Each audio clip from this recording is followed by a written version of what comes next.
Like my old friends always says, I'm gonna be late for my own funeral. But I'm late for a good reason. Maybe not for you, but yes, for us. Today we're gonna be talking about 5 body language myths that you should avoid and forget about it. But you know what? The devil is better when is in the company with the little devil. Hi, my love. How you doing? Hi, great. So excited about this.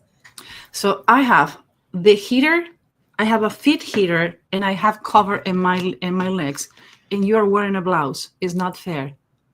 Because you know me, for me, it's when I say cold here, we are talking about 22 degrees Fahrenheit. Fahrenheit. No, So yeah, no, it's like it's 60. the You other one. Celsius. You're Celsius. Celsius. I So use it's Celsius. around 60 Celsius. In my case, we in Celsius, we are on the 10. Fahrenheit, we're on the 20s, so we are freezing to death. See, so what is cold for me, it's I think it's not cold for you. So it's about dictionary. Okay, so we're gonna put this. What myth you want to debunk today? Let's put it on the chat. We're going to start with the ones that we like the most. What about that? Can I start with the one? With one? Ooh, sorry, conectó me. Sorry, But conectó me. okay, guys. There's kind of formula that it says that 70% of our communication it's body language. Oh, I understand we're going to start with the numbers. Now, okay, Yes, let's go for it. yes, and you know what? Because this came to my head because I'm doing the uni, and we had a class, and the teacher said about that, and I was like, wait a minute. Really? One of the teachers talk about the Yes, and 93%? and and when I start like talking about that and telling what I know, and he said, "Well, yes, it was this was for a Eh, specific thing." It So only to clarify is for people who are on an established relationship that have feeling involved, but not for people they don't know each other, neither for a people from a third part to assess a situation happening between others that you're not involved and you don't know what's going on. that's my point. So now I'm coming here because I want you to put this out there because I love the way you explain it. So that's why I'm putting the first question. I'm the one doing the first question, Okay, but good for you. I want you to go with that because I think it's a big misconception about this. Do you know what is the problem with myth? Is that there is another case that we're going to be talking about the number 3, and I know that is going to be the one who's going to get people chopping our head. And I, this point of my life, neither of us doing this for other people like us or not. If we would do that, we wouldn't doing these lives. The point is, the police is taking it, human resource is taking it, sales reps are taking it, people in relationships, in dates, and doctors, even nurses are accused of people to lying because of the false prophet. It's driving me crazy how many people says 3 ways to know if somebody's lying. It's not that simple. So let's talk about the myth about the 93% of your communication is body language. Meridian at the end of the 60s was doing certain studies in psychology, and he want to determine, again, the 50s, 60s, and 70s were the best years to what we know today as a human behavior. We need to remember that body language wasn't a study for the last 100 years. The oldest of all the channels is face reading profiler. You agree to disagree? We're expert on that. We had been on the cover of Chicago Tribune, Psychology Today, because we are the top expert on the world. Like it or not, people knows us for that. But we know too about elicitation, statement analysis. We know about body language, micro expression, way more broad. So with this says, what happened with Marianne says he was testing. So he called a group of people that he knows. There wasn't a real study, no white paper, and called her to a room and says, I need you to assess that situation and tell me what you think. And for an argument of two people, they know each other, they says, well, they're mad with each other. They don't like each other. They're arguing. The body language says that there's a disagreement. But let me tell you, try to go to Italy, try to go to Rome. That is the most difficult. Or try to go to Calabria, or try to go to the south of Italy, where you don't know if they're going to chop your head. Even to ask for a coffee, people is aggressive, and their demeanor is they're not mad with you. So what happened with that is, if you have emotions involved with that person, that emotions, when they exchange, can think or understand that it's between the two involved.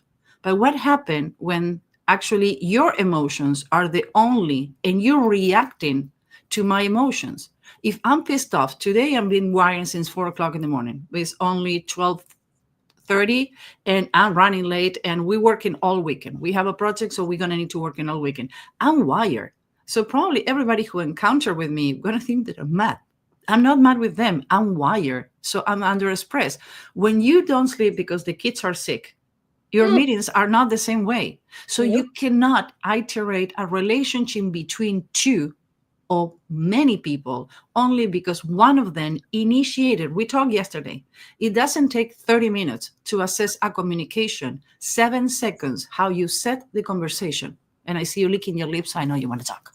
No, yeah. And you know what? When you set those kind of things in people's mind, the first thing that people is going to think when they have a talk with someone else is thinking about body language. So, and you are missing all the context of the conversation, and you are missing the real points. As a hostile negotiator coach, 99.9% you never see the face of the person that you are negotiating with.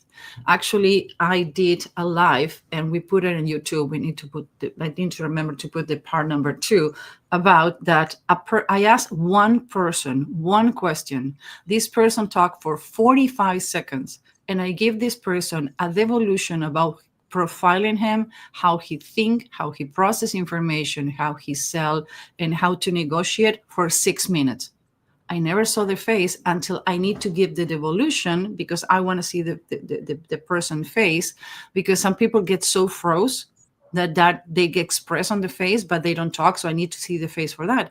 But my analysis came from the words he used, the tone, and more important, the words that you avoid to use sometimes are more important. That's how they caught the Una Bomber for what he didn't say on the manifesto.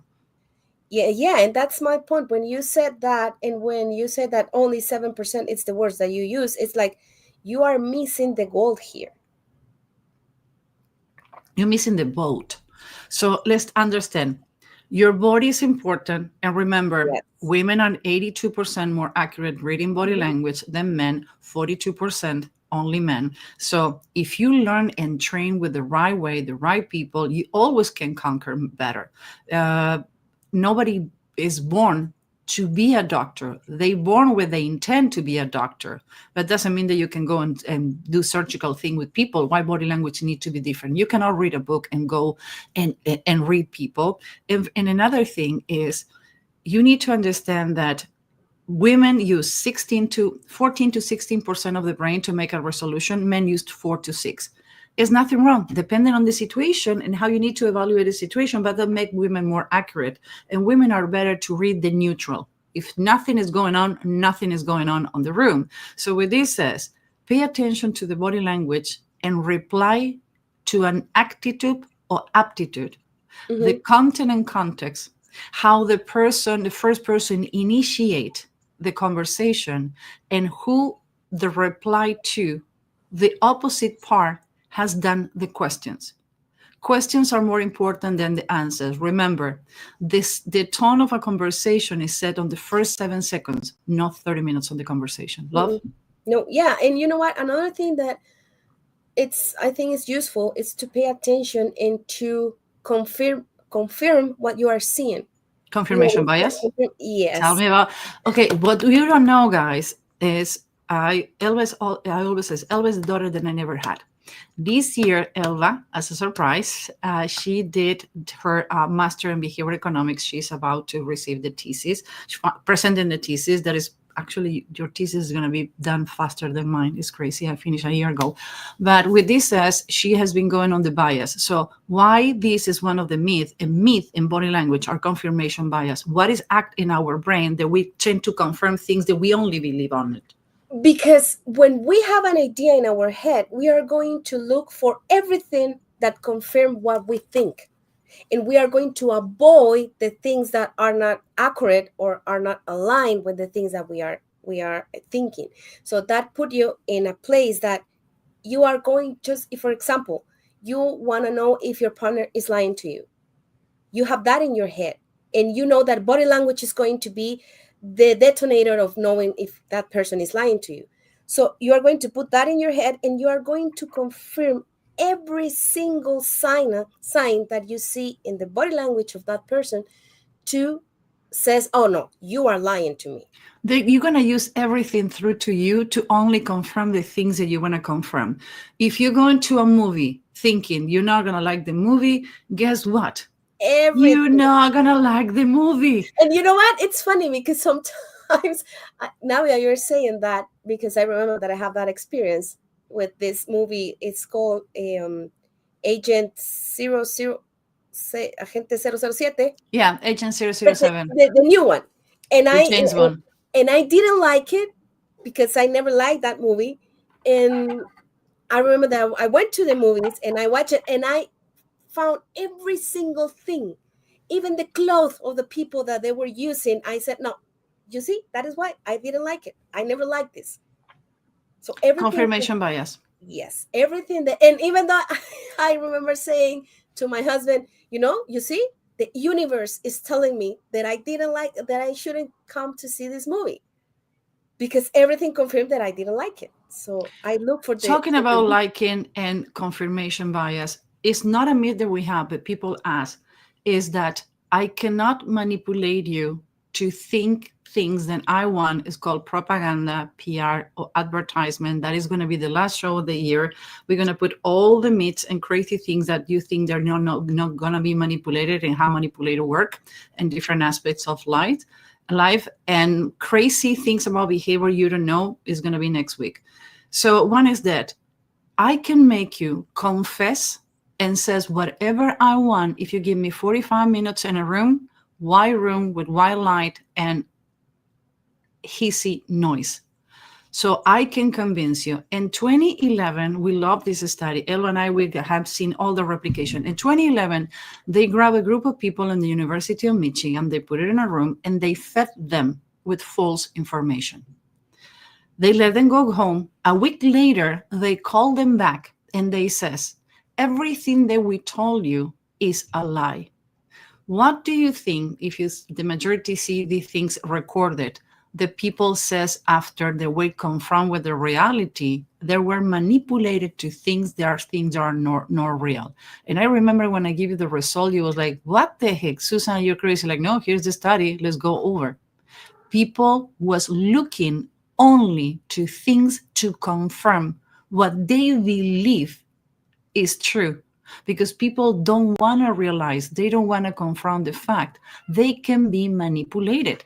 So they spend more time fighting, I'm right, you're wrong, what you told me is right, than the fact that, hey, you know what, you catch me. Let me know, show me how you catch me, how you convince me, how you manipulate me. No, people is going to do everything possible. So that is another myth.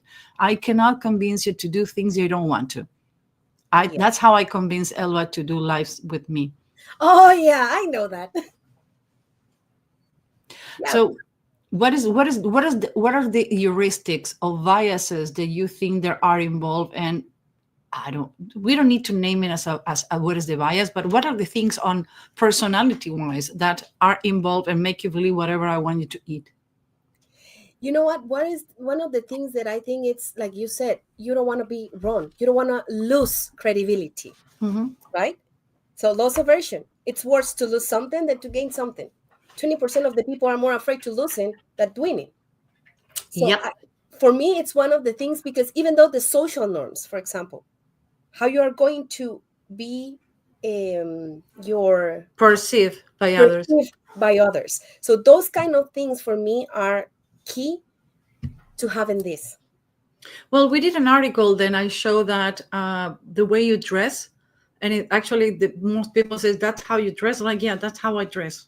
I love to dress. That was on the beginning of September and Labor Day, I think so, on a party on the beach on Labor Day. And I remember people come to me and initiate conversation for the way I was dressed, for the way I was perceived.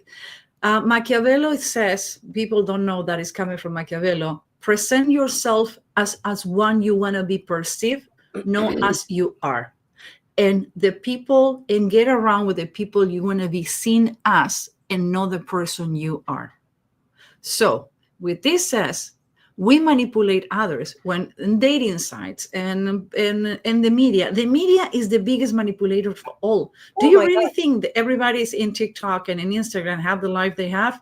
Do you know how many people has been debunked talking about myth, about being on the media, not having the life they have, and all the handbags and things they have are counterfeit? Yes, and you know what? I think those kind of things, the perception of what you wanted to project to others, it's one thing that rule a lot of things. Talking about rules, can we talk about the number 3? Can we talk about that is my, because I was about to ask you about that. Number 3. What about the number 3? What is what people think number 3 is? Okay, let's put it this way. It was a experiment, was not even a study. At least Meridian was doing a study university-wise. This was a testing. They grabbed people, they put it on the room, and I asked the people to lie. A certain majority of the people, they use things on, like when they ask what time they need to describe a situation, and most of the people use the number 3 and 3:30 to lie about the story. That is one of the myths. Actually, it has a folklore myth. That's how they call it. Because we went through all the study and says, Elba, what if we are wrong and this is real, that the number 3 is for liars? Guess what? It's not. It's a folklore myth. The brain tend to use the number 3. Now, the problem is there are cases on the police, pop psychology, and social media where they exaggerated, and people was initially labeled as guilty because they used the number 3. Brain tend to take shortcuts. Okay, so we have system 1, that is Homer Simpson, 95% of our decisions. System 2, Einstein. You never put Einstein to change a light bulb. If you ask me how many things I did today, I'm going to use 1 is too small, 2 is uneven and uncomfortable for the brain, and number 3 is the number, the balance. If you look in advertisement, you look on offers, they always offer you 3 things. They offer you, I'm going to give an example, the newspaper. The newspaper this. If you buy the newspaper in paper, it's going to cost you $9.95. If you buy the online version, it's going to cost you $9.95. But if you buy both versions, are going to cost you $14.99. Is the decoy effect is what advertisement use all the time to convince you. 3 options. The maximum options that the brain can manage without getting cognitive overload is 5. That's 5. So number 3 is not for liars. The worst part, again, a lot of people in training and coaching in this aspect are saying, if somebody's using the number 3 in a statement when a conversation are lying, please, you don't understand the consequences to strain those myth, folklore myth. I was not going to be attacking anyone in this market, but start Googling by yourself how many people says the number 3 is for liars. Please pay attention, because somebody who doesn't make the effort to recognize there is wrong. I study with a person who says the number 3 is for liars, and I doubt it. And when I confront it, it was no way that the person can defend the situation. Okay, I studied with the person, and Elva studied too when amino acids appeared. He's the father of statement analysis, came to the United States in 1987. He was a polygraph interrogator for the military Israeli government and the military Israeli military. He came to the United States to learn, and a lot of people like us studied with him. But a lot of people started with him and they did their own deviation. We study anonymous letters with amino acid. I take amino acid classes like 17 times. He's one of my mentors. Elva took, she graduated amino acid, talk about her in the class and like how you can be so brilliant. So what I'm saying is we have learned by the best. Number 3 is not a liar. It's a shortcut of your brain. Elva? No, and you know what? Let's put it in this way. I'm going to put something here, but because I think it's a good example. When you like, we are experts in face reading. So when you have the eyebrows, you have certain types of eyebrows. But like mine that are straight, I need bullet points. What happened with a person that it needs bullet points? If you give me 10 bullet points, you lost me. You need to give me 3 bullet points, maximum 5. But 3, if like you said, Susan, if you give me 2, my brain is going to start fighting. And believe me, I don't know what to do. But actually, I'm going to give you something. Wait. I have it here. What? Now that I have you, I can use it. No, but that's something that, and for example, if you have that person like me having the straight eyebrows that is going like a line, we need bullet points. Mm-hmm. So if we need 3, and we talk in that way too, when we talk, we mention things in 3. To understand how important it is for the brain avoiding cognitive overloading, the reason we have shorts in Facebook and on the media is a shortcut for overloaded. Act as the same way as the number 3. The reason we use 3 bullet point in presentation, perfectly done. I missed that point. Chapeau, congratulations. The reason that we have meetings, the ideal meeting, the reason we do this between 25 and 30 minutes is for the brand of concentration. More than 30 minutes is too much, and our podcast is too much if you're not doing something else. So with this says, our brain tend to do those shortcuts. Remember, cognitive overload. We receive so much information, the brain tend to synthesize. Now, it says the idea, okay, I'm going to repeat. The reason I have a second monitor is to read textual so I don't make any mistakes. The idea has been repeated in live sporting talks and crime conference presentations where body language and deception expert mentioned that liar maybe gravitate to the number 3 when describe time gap and sequences.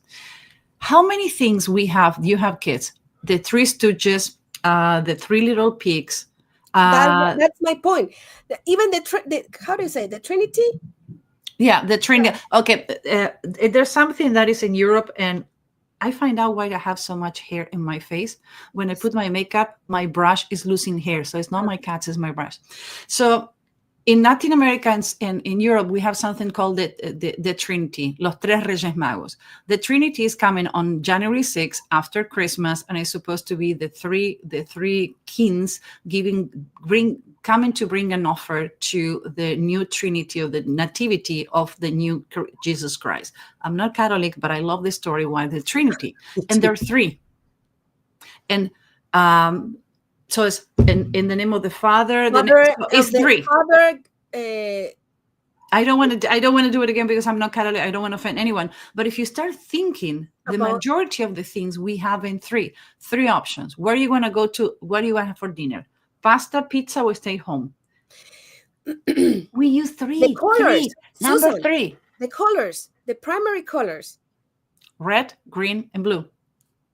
Well, for me, the only primary color is black. So no, I know, but going with this, the point is, like, we tend to group things because it's better to our brain to process the information. And the best way to do it is, like we said, 3, maximum 5. Even when with 5, people tend to get confused. And when you say 5, they're like, oh, but there's too many options. Yesterday, we have a discovery call with a new system that we use, and says every time the guy says something, say, give me 3 bullet points of the explanation you give. And I saw Elva laughing. Give me 3 bullet points of the explanation. Elva and I, we don't have too much patience when long explanation. Give me 3 bullet points. And we need to meet with someone that we know is going to talk to us. Says, give me 3, 5 bullet points the max. If you cannot synthesize this idea in 5 bullet points, it's not going to work. And I have another one. In the the rule of 3 shows that people find group of 3 more complete, memorable, and satisfying than the 2 or 4. This is science. This is proof. So not attacking anyone. Anyone have the right to do their own business. But if you're studying or listen to someone who got any of this meat, please review. You need to doubt about anyone. Me, personally, Elva, the neighbor, up, down, doubt about everyone, and reiterate. There's certain things that they're not studies because this science is too new. And certain things we don't have enough information because not everything that make it to the studies, and only the successful studies usually are published. But get more than a myth, more than a folklore myth with that. Elva? Yes, I think, you know what? It's something that I said to my daughters, because now everything it's out there. Now you have videos, you have shorts, you have reels about everything. And when they ask me questions about some things that they doubted, and I said, you know what? Don't believe on me. Just go and look and research and see and start comparing things. Because you cannot just rely on the things that you are seeing out there. You need to have your own mind, your critical thinking. We have... Sorry, but I'm going to take my coffee that my girls bring me. So. Oh, there's one. Yeah. John, thank you very much. You always bring amazing questions. Some of these myths appear to come from studies done in artificial environment. The stakes for being caught lying are low. What an example of a good study that avoid that, plus what the most surprising items you thought was likely a myth that turned out to have some truth behind it. Yeah. Replication bias, that's something that we see. Replication bias, what is happening is, and I want to be clear, because we studied this in the uni and we talk about that with another scientist. When you are in the university, the stakes are different than when you're on the street. Some things like, on the university, they pay you either with a sandwich or either with money or either with credit. So what happened with that is you're predisposed. You know that you don't lose anything beside a sandwich. They're going to pay you anyway.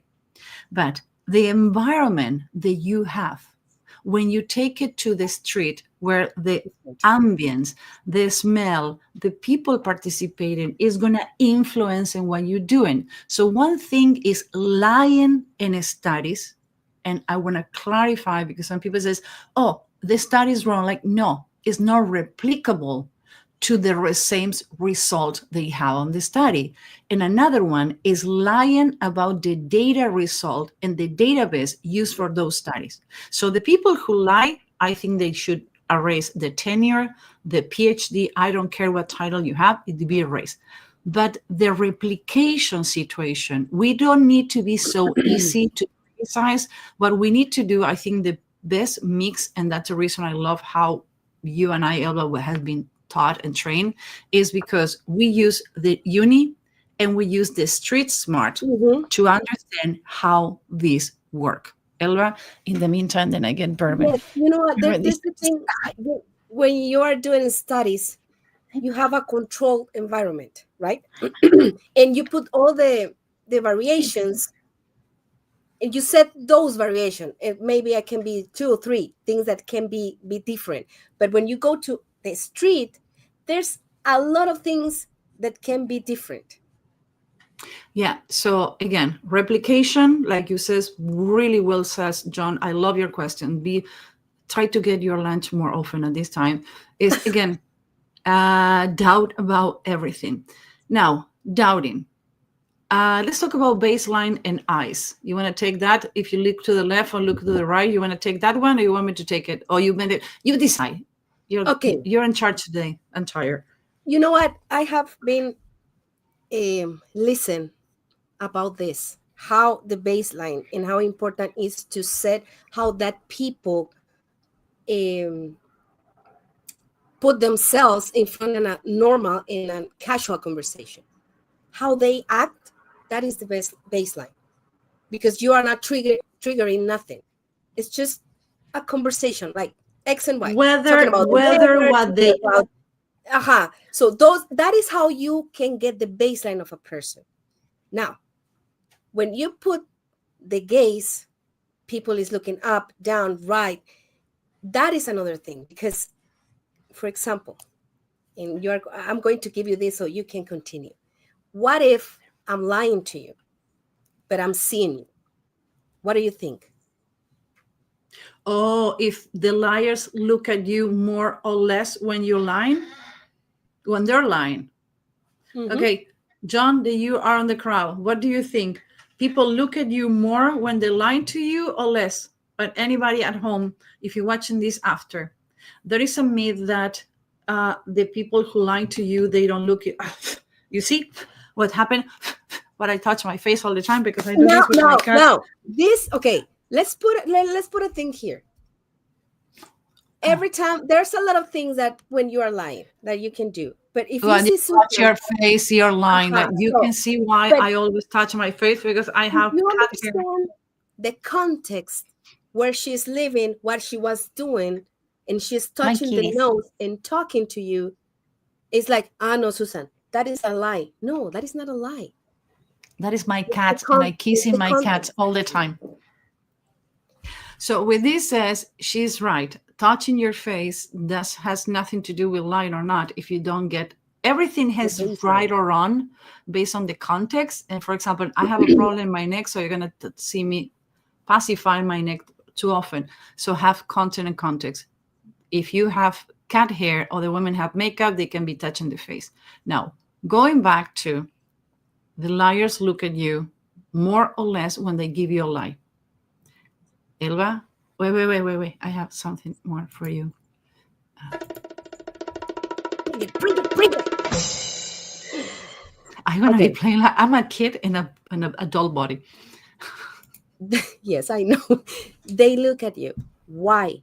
Because they need to see if you believe of what they are saying. So if you're eating the shit. Yes. I want to be polite, you know. But no, yeah, she's the polite one. They need to prove that you are eating the shit that they are saying. So they tend to. I say it. Say yeah. You use S word. You have been with me too long, love. It's gonna be 8 years in January. Yeah, 8. God, Laura, I have ruined you so long. Last one. Which one you want to use as the last one? And we're gonna do a recap because I have a meeting in 4 minutes. I don't know. Okay, let's do a recap. Okay, crossing arms. You're such a bitch. You know what? Because I like this one. Because the way that you put it, when you cross your arms, and Susan, I saw her doing that. And when she's crossing their arms, it's something else happening inside her brain. So it's not because she's not paying attention to you. It's something else. And that's why I want you to put it out there, because it's something that it's real. And even though when you are paying attention to someone, look your body. I tend to cross my arms. But there is a reason, and I want you to put it out there. A, I have big boobs. B, the majority of the women don't use the right bra when the condition is extremely cold today on the studio. I have heating in my feet. I have the hair condition, the heating. I have a pad in my legs, and even though I'm cold, so I'm gonna I did that majority of the time. I was looking at you because I was kind of giving you a space to talk, because I'm really intense. So I was giving you a space to talk. So if somebody says something and after that, there are at least 3 clusters, number 3 cluster, crossing the arm, the expression on the face, and pulling apart, now that can be that the person is close to the option of the idea. But if you give the person the prize and they cross the arm and they start looking around and moving the eyes, what they doing is thinking, because there are 2 times when you have your left brain and right brain connected. Elva and I were genetically doing it because we're both dyslexic. Mhm. And the second time is when you cross your extremities. So that's when your two brains, and every decision requires Homer Simpson and Albert Einstein. One of them is going to be winning, but both need to be part of the equation. So when that happens, it's we couldn't cross the arms. Mhm. Yes. And what happened? Okay, let's put it just as the final tip. If you're in a meeting with a client and you I are know trying what to you're gonna convince ask. to I know ask, it. because I love that, and you're trying to convince that person that buy your product, and that person cross their arms. What happened? If I give the price and the person is going around with the eyes and I don't see any micro expression that can determine the rest, stop selling. Shut up. Please shut up. Stop selling, because the person is making a decision. And one of the biggest problem with sales reps, not offend guys, I train with you all the time, is that you don't know when to stop selling. Now, if the person show any animosity or any negative to the process, then says, before you make the decision, maybe it's any question, we have different dictionaries. Maybe it's something I was trying to rush and give explanation. I get too excited. Is anything that I can clarify to help you to make the right decision? That's when you need to sell, but without selling. Yes. And selling without selling, I have in 1 minute another. That's what happened in long weekends. When you guys rest is when we work the most, because we were in crisis. You don't know. We have 5 companies. Okay. Some of them you don't know what we do. So crossing arms is true or a lie that it means that a person is close. It's a lie. It's a lie that is a lie. Second of all, how you move your eyes without the baseline. People who have dyslexia, like us too, we tend to look up because we need to visualize. And actually, I know they're more kinetic. Or we didn't talk about visual, kinetic, and auditory. We need to talk about that and that. There's so many myths. So set the baseline. Talk about the weather. Things are simple and grab conversation. Number 3, brain tend to take shortcut. Cognitive overload. What we do is to make simplify things. Sometimes your brain just want easy, simple, and not overwhelming. The 93% of your communication is body language. Your body says a lot about you, but not everything. Put the words, the environment, the noise. If never, ever, ever, please, if I need to ask you for something, and I'm sure, Elva, you're going to go to the same, never, ever, Chicago Mafia in the house. Hey, Lenny, how you doing? Never, ever read a body language or a situation by a picture. Please, from the bottom of my heart, that is the most danger. You can ruin relationships that are really important to you, or relationships that because don't hurt somebody else just because you don't know what you're doing or you have been learning from the wrong person. My love? I will just say that take in account the context. It's not just the content. Put the context there. So you are going to have the big picture. Completely.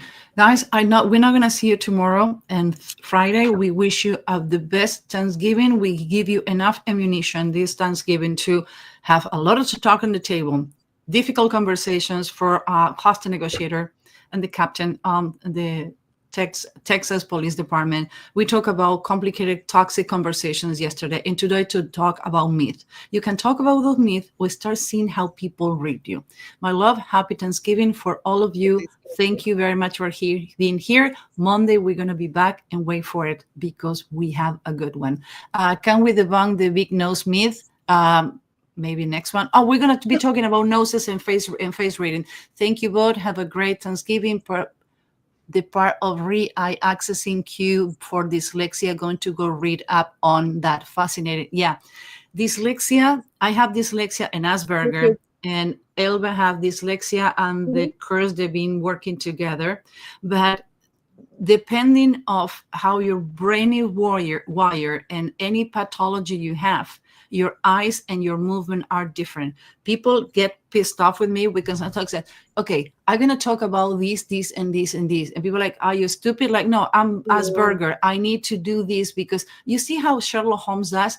Okay, let me go to my library. So I learned not to do this publicly, but in personal setting. Is like, okay, we're gonna talk about this, and people are like, where is she? Oh, she's here, she's remembering. So be careful how you tag people. And one of the reasons that I didn't want to do live and go doing this is because people is really judging without knowing, and it's hurt. So be careful why the bullshit you talk about other people online. Pay attention to your own umbilical cord, because I'm sure it's dirty. Yes, everything has a story behind. Love you, like always. Bye, guys. Hey, Ana Lucia, how you doing, Bob? Have a good one. Bye.